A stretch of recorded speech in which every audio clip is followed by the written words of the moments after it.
Bismillahirrahmanirrahim. Assalamualaikum warahmatullahi wabarakatuh.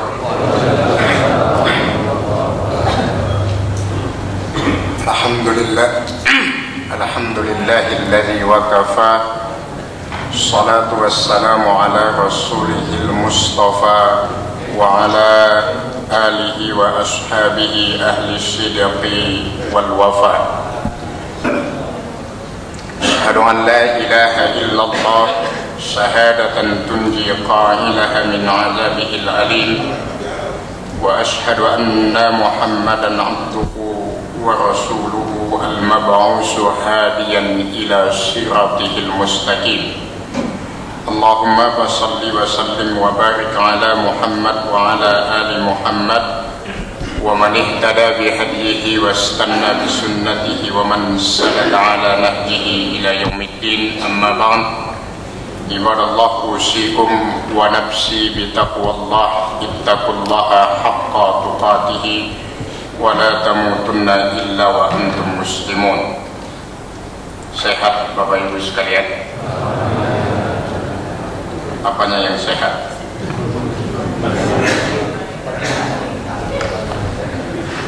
Tidak apa-apa, yang penting jiwa raganya sehat insyaallah, walaupun dompetnya menipis. Pilih mana? Dompet tipis iman tebal, apa iman tebal dompet tipis?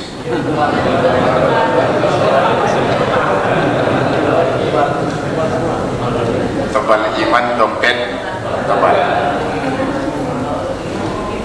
Tadi ada permohonan doa untuk beliau yayasan mau berangkat haji ya Pak? Dan sudah jamak di masyarakat kita selalu kalau ada orang berangkat haji minta didoakan agar dipanggil Allah juga untuk naik haji gitu ya. Rumusnya sederhana.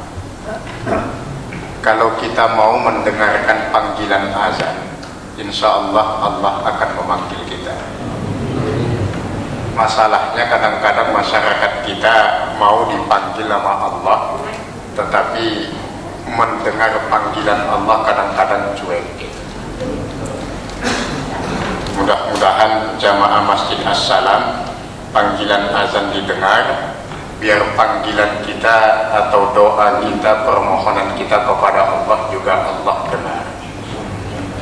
Jangan tarik tambang mulu kerjanya. 17 Agustusan udah lewat masih aja pertandingan terus. Heran lihat negara kita. Kenapa kemeriahan 17 Agustus selalu diisi dengan pertandingan yang kadang-kadang nilai pertandingan itu semangatnya kontradiktif dengan kemerdekaan. Kita sibuk tarik tambang, tapi tambang negara kita dikuasai orang lain. Ya kita tarik tambang mulu kerjanya. Dari dulu pertandingannya Panjat Pinang. Panjat Pinang itu nggak baik semangatnya. Karena Panjat Pinang itu mengajarkan mentalitas semos, susah melihat orang senang, senang melihat orang susah. Jadi kalau yang Panjat Pinang langsung naik ke atas, kecewa penontonnya, disorakin. Tapi kalau yang naik itu gagal, merosot ke bawah lagi, malah senang yang nonton itu. Itu kan mental yang gak baik gitu. Jadi kalau saudaranya sukses, dia gak suka. Tapi kalau saudaranya gagal, dia malah senang. Panjat Pinang mulu, akhirnya masyarakatnya ya begitu. Jangan ikut-ikutan Panjat Pinang, lomba makan kerupuk, lomba makan kerupuk, makan beling itu bagus. Ya Belandanya takut. Ya, artinya kadang-kadang masyarakat kita ini suka hal yang mubazir. Kadang-kadang habis hanya untuk hura-hura, padahal kemerdekaan itu dipertaruhkan dengan harta, nyawa, darah, keringat, air mata, tapi diisi dengan hura-hura katanya untuk kesenangan. Coba diisi dengan ngaji itu kemerdekaan itu, padahal ngaji semuanya serentak, ya semakin cerdas masyarakatnya insyaallah. Amin. Jadi pilih iman tebal, dompet tebal ya. Menurut bapak-bapak sekalian, ini mukadimah saja, pemanasan. Menurut Bapak Ibu sekalian, ada nggak orang miskin di dunia ini? Ada nggak? Nggak ada. Ternyata memang semua Allah ciptakan berpasang-pasangan, tapi ada satu yang Allah ciptakan banyak orang pasangannya nggak tahu, bahkan salah mengucapkannya. Ketika Allah dalam Al-Quran mengatakan annahu aghna wa aqna, Allah yang menciptakan kekayaan, Allah juga yang menciptakan kecukupan, bukan kemiskinan. Ternyata miskin itu akibat dari sebab tidak pernah cukup terhadap rezeki yang Allah berikan. Maka ajaran agama kita menyampaikan rezeki Allah itu sangat cukup untuk hidup kita, tapi tidak akan pernah cukup untuk gaya hidup kita. Yang jadi masalah itu gaya hidupnya. Baju yang dibeli lebaran tahun kemarin masih bisa dipakai nggak lebaran tahun ini? Ngapain maksa ngutang? Biasanya ibu-ibu biasanya, tapi ibu-ibu yang di luar sana. Kalau yang di sini insya Allah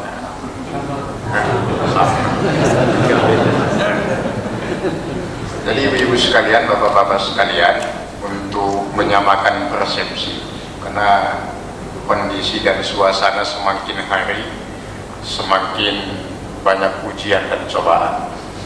Jadi rezeki Allah itu cukup untuk hidup kita, tapi tidak akan pernah cukup untuk gaya hidup kita. Banyak prinsip-prinsip ajaran agama yang dibolak-balik oleh masyarakat kita, termasuk silaturahim itu penting. Karena dalam hadis Nabi yang diriwayatkan Bukhari, silaturahim itu mengandung dua makna positif. Yang pertama memperpanjang usia, yang kedua memperluas rezeki. Silaturahim itu penting, tapi sekarang kebalik, silaturahim jika ada kepentingan.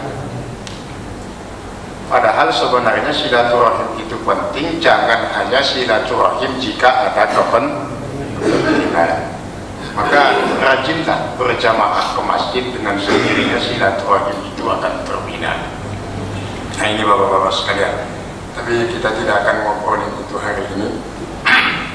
Kita ngobrolin tentang masalah yang sudah di depan mata, yaitu pelaksanaan ibadah haji dan kurban, tapi bukan fikihnya.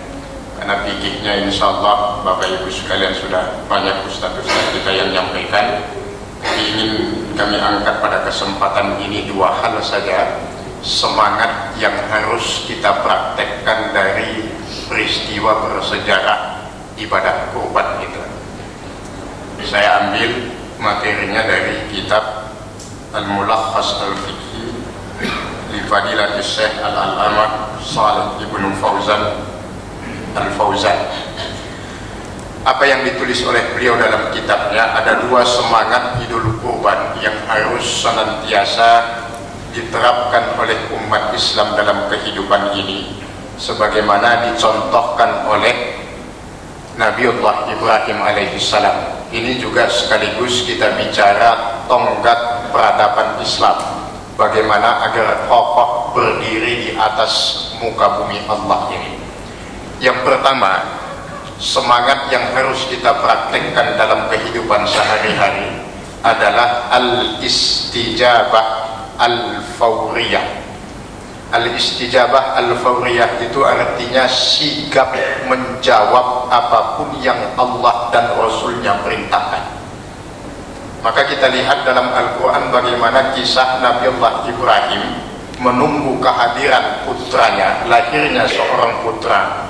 Kemudian ketika putranya itu sudah mulai beranjak dewasa, justru Allah perintahkan agar Nabiullah Ibrahim mengorbankannya. Apakah Nabiullah Ibrahim menyanggah perintah Allah itu? Tidak. Sama sekali tidak ada sanggahan. Apakah Nabiullah Ibrahim bertanya terhadap perintah itu? Tidak. Begitu juga dengan putra beliau Ismail alaihissalam. Ketika disampaikan perintah itu, putranya pun tidak menyanggah. Putranya nggak bilang, ya kok nggak yang lain aja pak, kok saya sih? Enggak. kedua hamba Allah Nabiullah Ibrahim dan Ismail alaihi salam memberikan contoh kepada kita bagaimana berhadapan dengan perintah Allah dalam kehidupan ini. Tidak ada tawar-menawar, tidak ada diskusi, tidak ada adu argumentasi, yang ada sami'na wa ata'na. Kan kita sekarang umat Islam ini kenyataannya tidak demikian. Kita ini kadang-kadang terlalu bertanya, melaksanakan tidak. Malah banyak diskusi panjang lebar tetapi prakteknya nol. Inilah yang disebut dengan NATO itu. No action, talk only. Omdo. Padahal agama ini diturunkan agar bisa mewarnai kehidupan, bukan hanya sebatas untuk didiskusikan dan diperdebatkan, tetapi agama ini yang lebih terpenting adalah dipraktekkan dalam kehidupan. Al-istijabah al-fawriyah, sikap untuk menjawab perintah Allah apapun itu. Apakah untuk kepentingan Allah? Bukan. Dalam Al-Quran Allah sebut lima yuhyikum, untuk kepentingan kita umat manusia, bukan untuk kepentingan Allah. Nah ini malam ini akan kita coba perdalam sedikit apa yang disebut dengan al-istijabah al-fawriyah. Kita kaitkan dengan pelaksanaan ibadah haji. Bapak-bapak sekalian yang Allah muliakan, jamaah Masjid As-Salam, tahun ini diprediksi yang akan melaksanakan ibadah haji di Tanah Suci itu hampir mencapai angka 5 juta jiwa non-Iran. Ternyata informasi dari teman-teman di lapangan di Tanah Suci memang betul-betul tahun ini Iran itu melarang penduduknya untuk melaksanakan ibadah haji. Itu kemaksiatan yang luar biasa. Ya masuk penduduknya dilarang. Padahal di Iran itu ada 60% itu Sunni, tidak Syiah semuanya. Itu kan hanya klaimnya Iran saja kalau itu Syiah penuh. Nah, yang bagaimana yang Sunni yang sudah mampu melaksanakan haji tetapi pemerintah Iran melarang?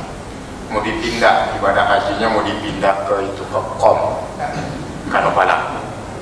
Di Qom itu ada makam yang sangat disucikan oleh orang Iran, makamnya Abu Lu'lu'ah. Abu Lu'lu'ah itu yang membunuh sahabat Umar ibn Khattab.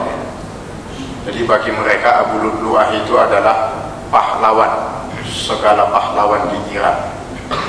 Jadi pahlawan itu. Jadi mau dipindahin hajinya ke sana. Bagus. Mudah-mudahan selamanya dia nggak buat rusuk. Jadi bapak-bapak sekalian, ada satu kegelisahan mendalam di dalam diri kita. Yang paling banyak naik haji itu kan orang Indonesia. Satu saja doa orang Indonesia ini Allah kabulkan di Tanah Suci.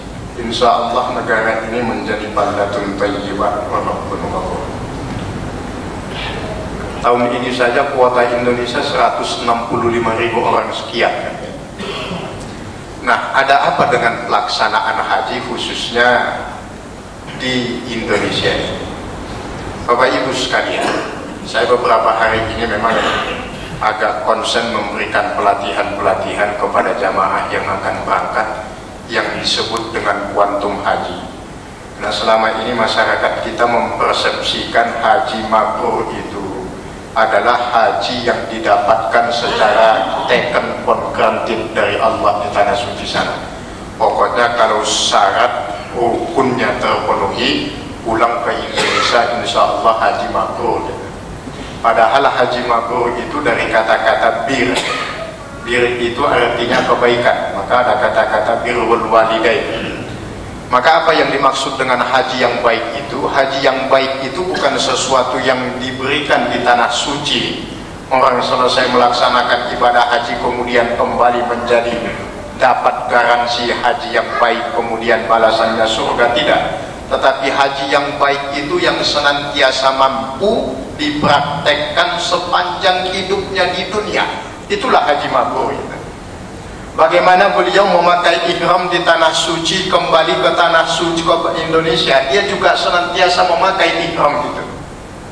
Dalam artian bukan memakai ihram pada prakteknya, tetapi mengaktualisasikan semangat ihram itu dalam kehidupan. Maka kalau ada orang sudah berangkat haji, pulang ke Indonesia masih sombong, itu belum haji. Karena ihram itu sudah mengikis semua sifat-sifat kesombongan itu. Sebab mata kepalanya menyaksikan betul sekian juta manusia dengan berbagai macam latar belakang yang berbeda, termasuk status sosial, semua sama di hadapan Allah dengan pakaian putihnya. Pak Harto itu almarhum, beliau itu jenderal bintang 5, Pak. Cuma 3 di Indonesia yang bintang 5. Beliau, Abdul Haris Nasution almarhum, kemudian Jenderal Sudirman. Ke Mekah nggak boleh pakai baju tentara bintang 5, tetap pakai ihram. Semangat kain ihram itu harus dibawa kembali ke Indonesia, kembali ke negara. Maka tidak ada lagi kesombongan atas dasar baju, kesombongan atas dasar keturunan dan sebagainya. Inilah yang Allah maksud dengan kata-kata walillahi 'alan nas hijjul bait man istata'a ilaihi sabila. Istita'ahnya tidak hanya kemampuan secara materi, tapi kemampuan untuk meresapi nilai-nilai ibadah haji itu, kemudian mampu untuk mengaplikasikannya dalam kehidupan. Jangan sampai kayak cerita kawan itu, ada koruptor naik haji. Ada nanya, Pak Ustadz, koruptor itu kalau naik haji, hajinya sah? Sah. Wah, gimana sih Pak Ustadz, koruptor naik haji kok dibilang sah? Lo sampean kan nanyanya sah. Ya kalau rukunnya syaratnya dipenuhi ya sah. Tapi kalau sampean nanya hajinya diterima apa enggak, ya enggak, jangan tanya saya. Jadi koruptor ini pas melontar jumroh, batu yang pertama dilempar, balik lagi batunya, Pak. Sampai habis batunya balik terus, dia bingung. Tiba-tiba di tengah kebingungannya ada suara dari nggak tahu jelas dari mana. Kata suara itu, sesama setan dilarang saling melempar.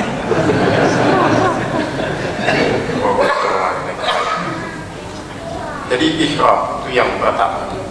Kita kaitkan dengan semangat kurban al-istijabah al-fawriyah. Jadi seluruh jamaah haji yang melaksanakan ibadah haji di tanah suci tahun ini, tahun-tahun yang akan datang dan yang pada tahun-tahun yang lalu, harus senantiasa siap untuk dibentuk dan dididik oleh Allah di tanah suci melalui rangkaian ibadah haji, termasuk ihram. Kemudian ada tawaf. Tawaf itu juga punya makna yang bagus.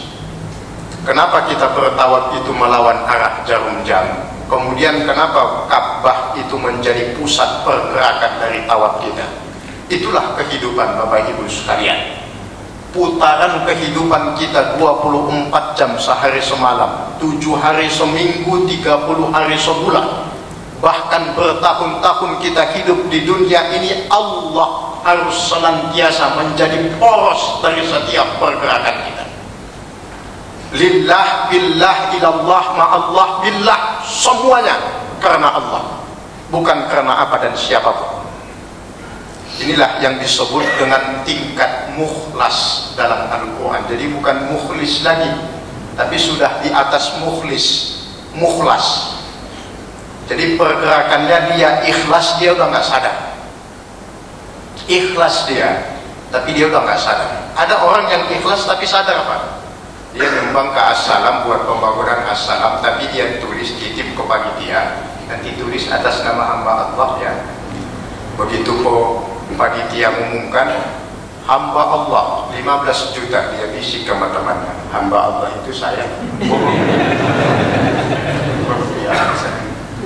Hamba Allah itu saya itu, teman-teman. Itu namanya masih ikhlas, itu masih sadar dia kalau dia ikhlas. Kalau sudah tingkatnya mukhlas, dia sudah nggak sadar kalau dia ikhlas.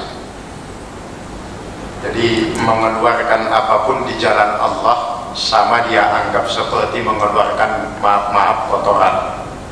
Udah nggak diingat-ingat lagi. Kalau masih diingat-ingat, baru masukin kotak amal 10.000, sebulan ke depan masih ingat. Luar biasa. Jadi bapak-bapak sekalian, ada tawaf. Jadi Allah harus menjadi poros dalam setiap pergerakan kita dalam hidup ini. Tidak boleh lepas dari poros Allah. Jangan lagi ada lillahi lawbinya, tapi betul-betul lillahi rabbinya ketemu. Kadang-kadang kan berubah dalam perjalanan hidup ini. Ada tawar-menawar. Tadinya sih masih lillahi lawbi, akhirnya menjadi lillahi rabbi, tadinya berubah menjadi lillahi lawbi. Imamnya berubah menjadi imam al-amlobi. Macam-macam lah orientasinya.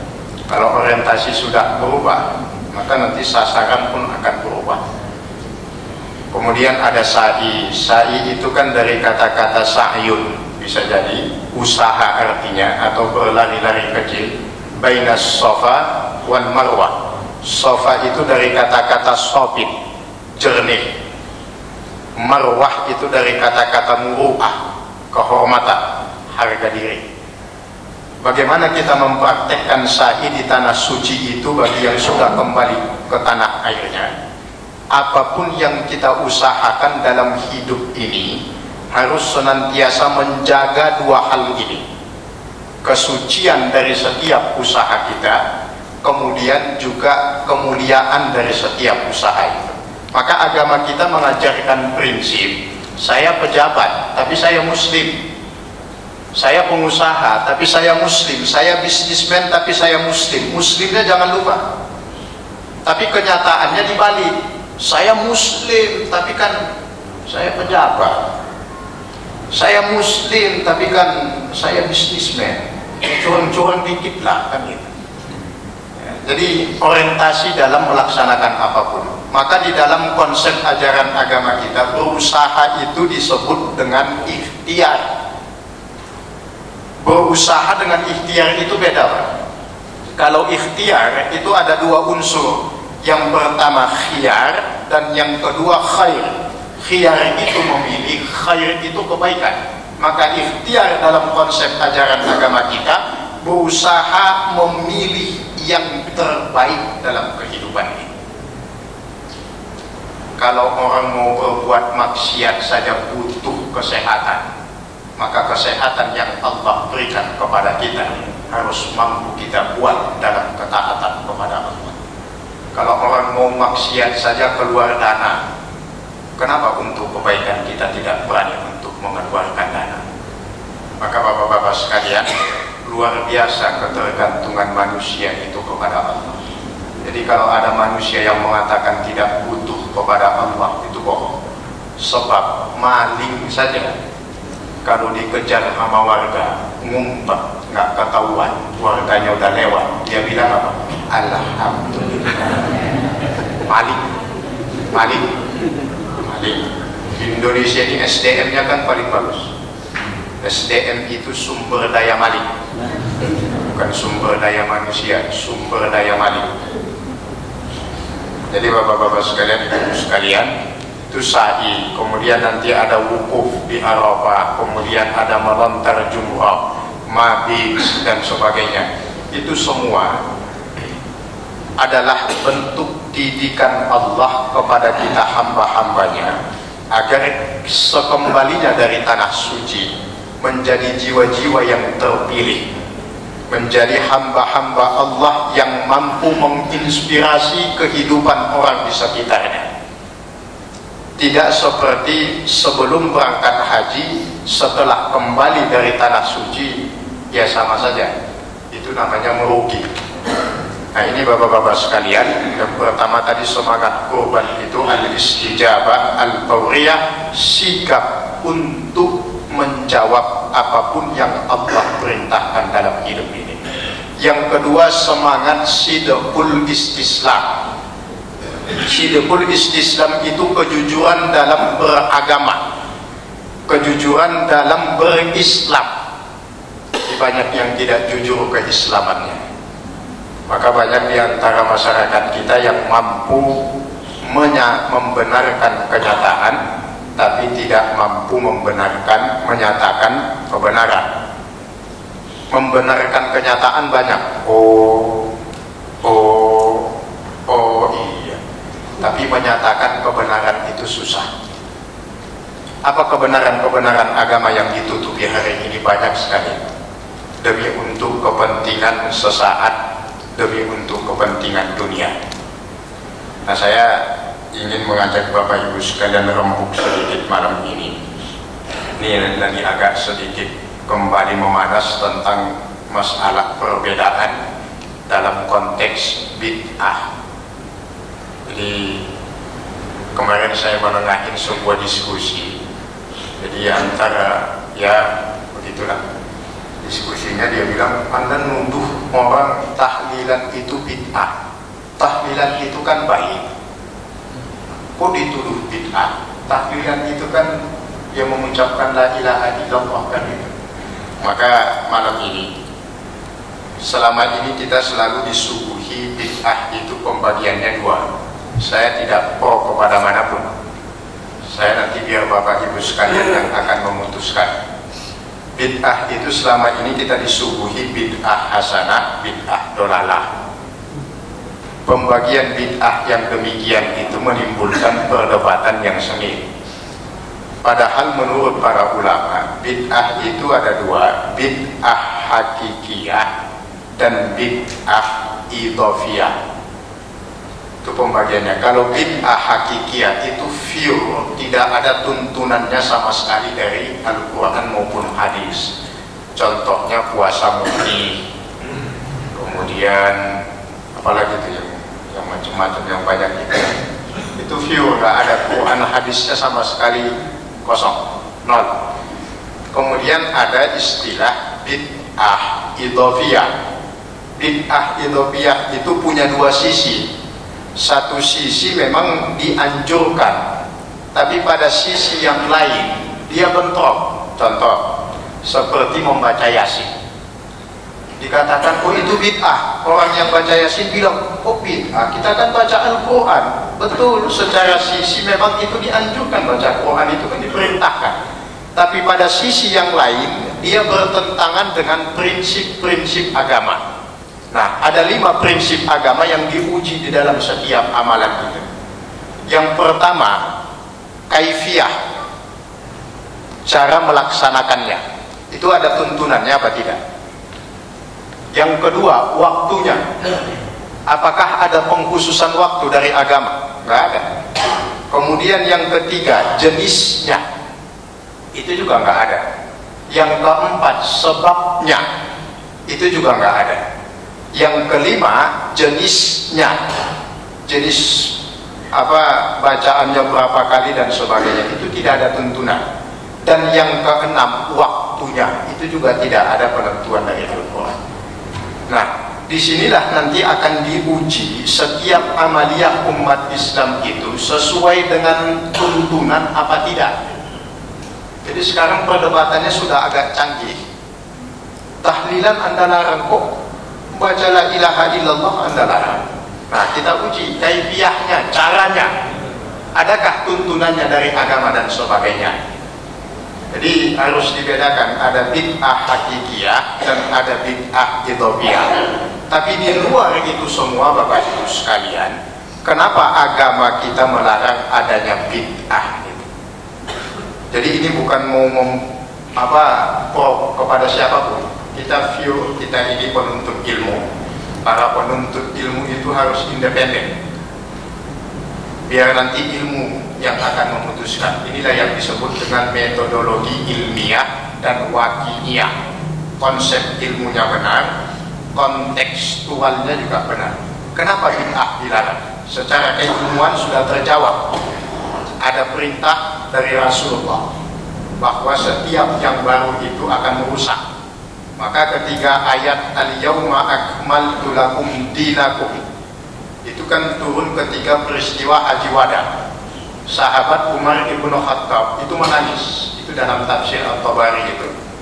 Kemudian ditanya oleh Rasulullah, ma yubkika ya Umar? Apa yang membuat engkau menangis wahai Umar ibn Khattab? Kata beliau, kami telah menambahi apa yang telah disempurnakan oleh Allah. Terus kenapa kata Rasulullah? Sesuatu yang sudah disempurnakan, kalau ditambah-tambah itu bukan tambah sempurna, tapi akan tambah rusak. Coba aja Bapak praktekkan dalam hidup ini. Bapak melukis, umpamanya lukisan pemandangan, udah selesai, udah bagus, oret-oret lagi, ini oret-oret, oh ini kurang, ujung-ujungnya enggak, hancur Pak. Ibu lah, kalau ibu masak sayur sudah sempurna, sudah enak, sudah bagus, dicicipin sudah nikmat, cuma kok kurang ini ya, tambahin lagi garamnya, kok ini kurang ya, kok udah setelah gak karuan akhirnya rasanya. Jadi sesuatu yang sudah sempurna, kalau ditambah-tambahin lagi itu malah jadi rusak Pak. Sama sebenarnya perbandingan agama itu kan nggak boleh ada sebenarnya. Tapi di perguruan tinggi di Indonesia ini, IAIN dan sebagainya, itu masih ada jurusan perbandingan agama. Sebenarnya nggak boleh. Kenapa nggak boleh ada perbandingan agama? Yang benar sebenarnya di Rosatul Adiyan, studi agama. Kalau perbandingan agama nggak boleh. Kenapa? Karena sesuatu dua hal yang sudah memiliki eksistensi sendiri, kemudian dibanding-bandingkan, itu nanti akhirnya jadi syubhat.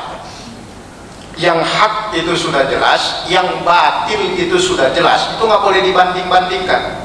Sama, nggak boleh membanding-bandingkan laki-laki dan perempuan, nggak boleh. Akhirnya nanti muncul bencong. Iya kan? Oh, dibandingkan, ini laki-laki begini, perempuan begini, akhirnya muncul kelamin ketiga.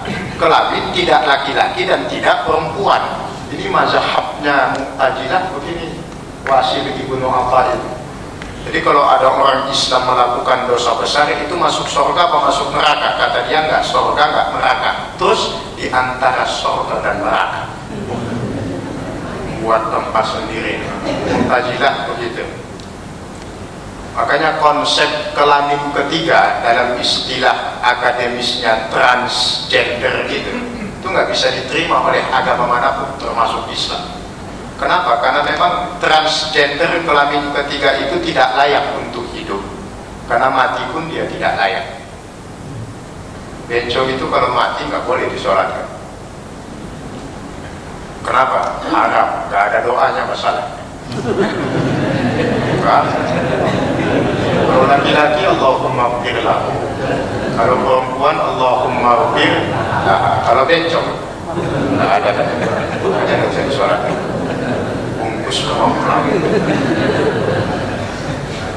Kemarin ada bencong ziarah kubur, ketemu sama Pak Ustadz.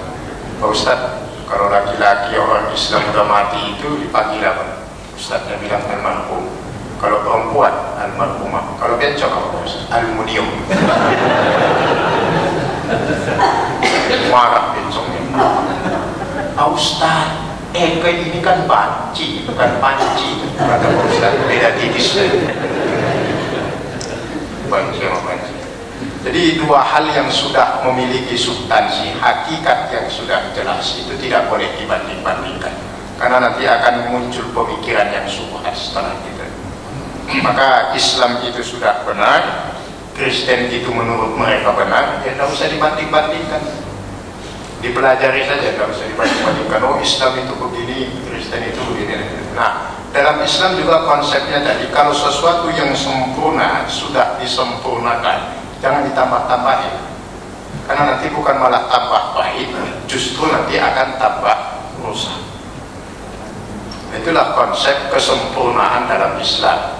Maka tidak dibuka pintu-pintu yang demikian itu dalam ajaran agama kita untuk menjaga keaslian ajaran ini, untuk menjaga bahwa Islam itu memang betul-betul agama wahyu. Itulah keistimewaan Islam, bukan produk manusia. Islam itu bukan produknya Nabi Muhammad. Karena apa yang disampaikan oleh Nabi Muhammad itu semua adalah wahyu. Wa ma yantiqu 'anil hawa in huwa illa wahyu yuha. Jadi jangan sampai ada umat Islam ini berpendapat bahwasanya Islam itu produk budaya. Salah. Murni Islam itu adalah agama wahyu. Dan itulah yang diturunkan semenjak Nabiullah Adam sampai dengan Nabi Muhammad, sampai dunia ini kiamat. Cuma dulu namanya adalah agama tauhid. Penamaan Islam itu dimulai dari semenjak Nabiullah Ibrahim alaihissalam. Lalu agamanya tauhid, semangatnya sama. Jangan sampai terjebak dengan istilah-istilah ini. Jadi semangat kurban yang harus senantiasa kita review dan yang lebih terpenting kita praktekkan dalam kehidupan ini. Apapun yang Allah perintahkan, jangan banyak tanya, jangan banyak menawar, jangan banyak diskusi, kerjakan. Untuk siapa? Lima yu'yikum, untuk kehidupan kita, bukan untuk kepentingan Allah. Yang kedua, jujurlah dalam berislam. Jangan hanya berani membenarkan kenyataan, tapi juga harus berani menyatakan kebenaran. Kalau itu salah, katakan salah. Kalau itu benar, katakan benar. Jangan karena kita merasa tidak enak dengan siapapun, kemudian kita rubah. Yang benar jadi salah, yang salah malah dibenarkan. Karena itu sebuah kemaksiatan yang besar ketika kita menghalalkan apa yang Allah haramkan, kemudian mengharamkan apa yang Allah halalkan. Ibu-ibu sehat? Setuju nggak poligami? Setuju nggak? Setuju nggak poligami? Dosa ibu kalau nggak setuju poligami, karena itu adalah perintah Allah dalam Al-Quran. Mau tidak mau ibu harus jawab setuju. Setuju nggak poligami?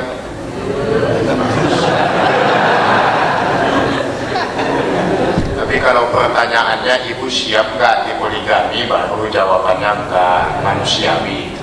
Jadi kalau ibu bilang nggak setuju poligami, berarti menentang hukum Allah. Jadi assalam itu harus cerdas ibu-ibunya. Setuju nggak poligami? Setuju. Siap nggak? Itu namanya manusiawi, siap enggaknya. Tapi kalau setujunya harus. Jadi kita harus membedakan bapak-bapak sekalian ketidakmampuan dan ketidaksetujuan. Saya selalu ulang-ulang ini karena ini masyarakat kita ini berpenyakit dalam masalah demikian. Banyak masyarakat kita yang tidak mampu melaksanakan ajaran agamanya, tapi ketidakmampuan itu membuat dia tidak setuju, bahkan sampai mencaci, bahkan sampai menghina. Itu nggak boleh. Dosanya jadi double, kuadrat jadinya. Kalau kita nggak mampu, ya nggak mampu saja. Saya belum mampu melaksanakan, ya sudah. Tapi tidak usah menjelek-jelekan. Ya. Umpamanya isbal. Isbal itu memang sunnahnya Rasulullah, tidak boleh. Kalau kita belum bisa isbal, jangan memusuhi orang yang sudah isbal. Ya, sob di dalam sholat itu harus rapat, sufufakum. Jangan gara-gara itu malah jadi berantem, gak jadi sholat. Ya kalau belum mampu ya ikutin aja. Jadi kalau nanti sudah dirapatkan kakinya ya ikut aja merapat, jangan malah menjauh. Nanti yang mau merapat malah ngejar. Yang kejaran nggak jadi sholat. Nah. Jadi jangan dipukul rata. Ketidakmampuan itu tidak sama dengan ketidaksetujuan. Anda wajib setuju kalau itu memang perintah Allah dan Rasulnya, walaupun Anda belum mampu. Jangan dipukul rata, nggak mampu. Wah itu nggak benar itu wah. Padahal dia yang nggak ngerjain. Jadi itu bapak-bapak sekalian. Baik, itu saja. Jam 7 lebih. Ada yang mau nanya? Silahkan. Tidak ada. Silakan Pak. Sampai kampanye. Mau aja dulu ya. Kita masuk aja. Kalau ada yang mau menyampaikan pertanyaan silakan. Sebelum azan kita jawab.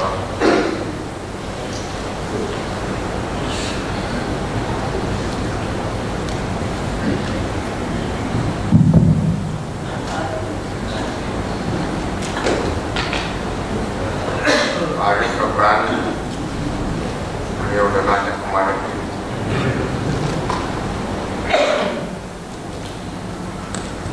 Silakan. Mana ya Nabiullah Ismail atau Nabiullah Yakub? Gimana? Siapa yang duluan lahir, Nabi Ismail alaihissalam atau Nabi Yakub? Soalnya orang Nasrani kan bilangnya Nabi Yakub. Yakub apa Ishak? Ishak maksudnya. Azan Pak, nanti kita jawab.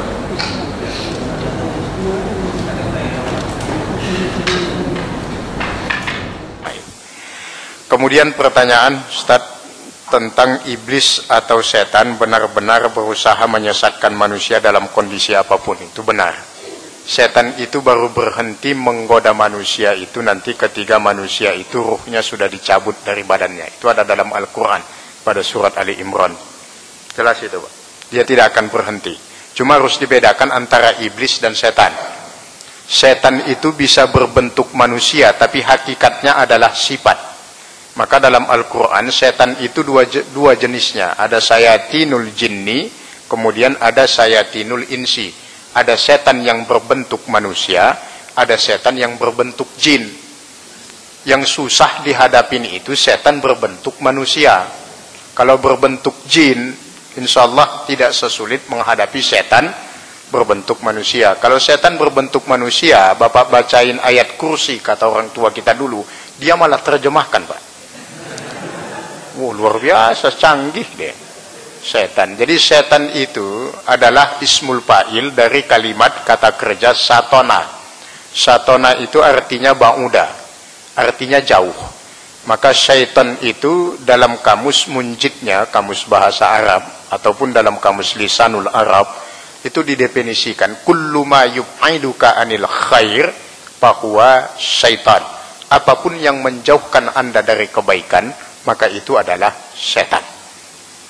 Kalau tadi ada yang mau berangkat ngaji ke Assalam tapi karena dicantolin sama cucunya kemudian nggak jadi ngaji, maka cucunya itu adalah nggak tahu saya. Termasuk saat wudhu juga sholat. Apakah dia nggak takut dengan bacaan-bacaan ketika sholat? Setannya sekarang udah canggih. Kalau dulu setan itu menggoda manusia masih konvensional. Dulu setan itu masih menggoda manusia untuk tidak sholat Pak. Itu setan zaman dulu, zaman orang tua kita dulu. Kalau setan zaman sekarang udah canggih, dia juga ikut mengalami kemajuan yang pesat. Sekarang justru dia menyuruh manusia itu sholat, bagaimana manusia itu dengan sholatnya masuk neraka. Itulah yang disebut dalam istilah Al-Quran talbisul iblis itu. Tipis Pak. Dia suruh sholat, semangat sholat. Begitu nanti pas sholat, selesai sholat, alhamdulillah, kelar juga sholat saya. Mulai bagus sholat saya sekarang. Mulai ngikutin sunnah sholat saya nih. Waduh, bangga dengan sendirinya, ujub.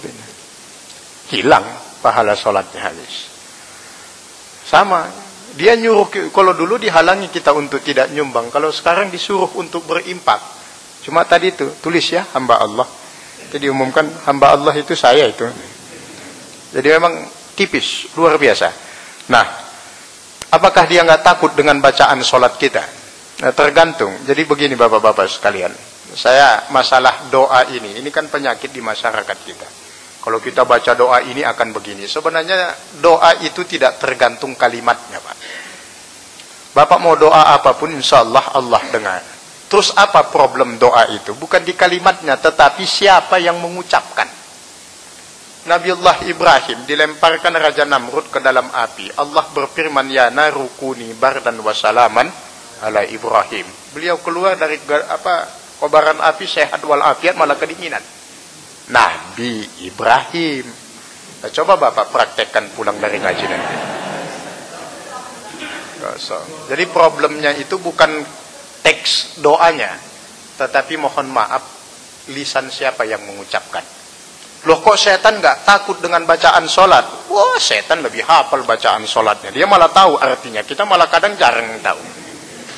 Cuma bagaimana ketakwaan kita meningkat kualitasnya, sehingga apapun yang kita ucapkan itu akan ditakuti oleh setan. Jadi bukan pada perdebatan kalimatnya. Nggak takut dia Pak. Jangankan bacaan sholat yang kita ucapkan. Firman Allah saja ketika merintahkan dia sujud kepada Adam dia lawat. Nah, bagaimana kualitas ketakwaan kita kepada Allah, kedekatan kita kepada Allah, itu yang akan menjamin setan itu menjauh dari kita. Kemudian penyakit was-was dikarenakan iblis, jelas. Alladzi yuwaswisu fi sudurin nas. kemudian tersiksa dengan penyakit was-was. Bagaimana solusinya? Jadi bapak-bapak sekalian, ada kaedah di dalam agama kita. Dalam ibadah itu al-yakinu la yuzalu bisak. Keyakinan itu tidak bisa dikalahkan oleh keraguan-keraguan. Contoh begini, bapak sholat maghrib, tahu-tahu nanti bingung, ini sudah 2 rakaat apa udah 3 rakaat nih, kan gitu. Bapak yakinnya apa? Bapak yakin 3 rakaat, berhenti sholatnya. Begitu berhenti, tahu-tahu nanti, waduh masih 2 toh Pak, karena istrinya nonton dari belakang sholatnya. Apakah harus diulangi? Enggak. Karena al-yakinu la yuzalu bisak. Tapi kalau masih ragu, masih 2 padahal udah 3, tambah 1 lagi. Memang kerjaan iblis itu begitu. Nah, bagaimana kita menguatkan hati kita agar iblis itu tidak mengganggu kita? Gak bisa Pak, karena memang udah kerjaannya dia. Dia udah teken kontrak dengan Allah, kerjanya memang mengganggu manusia. Gak bisa kita larang, iblis jangan ganggu saya, gak bisa. Tapi bagaimana kita memperkuat keimanan kita, yang dengan sendirinya nanti dia yang akan menjauh. Samalah dengan analogika sekarang televisi itu kan acaranya gak karu-karuan. Umat Islam gak punya televisi, akhirnya tidak bisa menguasai informasi. Tapi apa kita mau teriak-teriak ke stasiun-stasiun televisi swasta itu untuk tidak membuat acara yang tidak bermutu? Nggak bisa, ini urusannya duit. Gede bisnisnya. Terus bagaimana menyikapi televisi yang sudah mulai tidak mendidik itu? Televisi itu tergantung siapa yang pegang remote. Loh iya kan? Nah, kalau acaranya nggak berpendidik, pindahkan ke Radio Roja. Banyak TV Roja, ada Wisan dan sebagainya, banyak. Tergantung siapa yang megang remote. Masih juga nggak cocok acaranya, matikan TV-nya, tes, mati. Masih juga nggak puas, jual besok TV-nya, selesai. Jangan dibuat masalah. Setan juga nggak bisa kita suruh dia berhenti menggoda kita, tapi setan itu akan tidak kuat menggoda dan menggelincirkan hati orang beriman. Jadi setan itu kekuatannya tergantung siapa yang dia hadapi. Kalau yang dia hadapi imannya itu masih kelas SD, yang turun juga setannya. Tapi yakinlah Pak, semakin tinggi keimanan kita, bukan semakin lemah setannya, dia juga akan semakin kuat. Ya, memang itu sudah fitrahnya demikian. Maka ketika Bapak sholat itu masih merasa diganggu setan, ya alhamdulillah, bersyukurlah kepada Allah, berarti setan masih menganggap kita musuh yang harus diganggu. Yang jadi masalah, kita sudah jarang sholat, tiba-tiba sholat merasa nggak diganggu setan. Itu masalah itu. Masalah, benar. Karena jangan-jangan setan bilang, mulai kapan CS sholat tuh? Jadi gangguan itu sudah lumrah. Kuatkan iman kita. Insya Allah kita senantiasa mohon perlindungan kepada Allah. A'udzubillahi minasyaitan. Hanya Allah yang maha sebaik-baiknya pelindung dalam kehidupan ini. Terima kasih Bapak-bapak sekalian, kita tutup dengan kafaratul majlis. Subhanakallahumma wa bihamdika asyhadu an la ilaha illa anta astaghfiruka wa atubu ilaik. Assalamualaikum warahmatullahi wabarakatuh.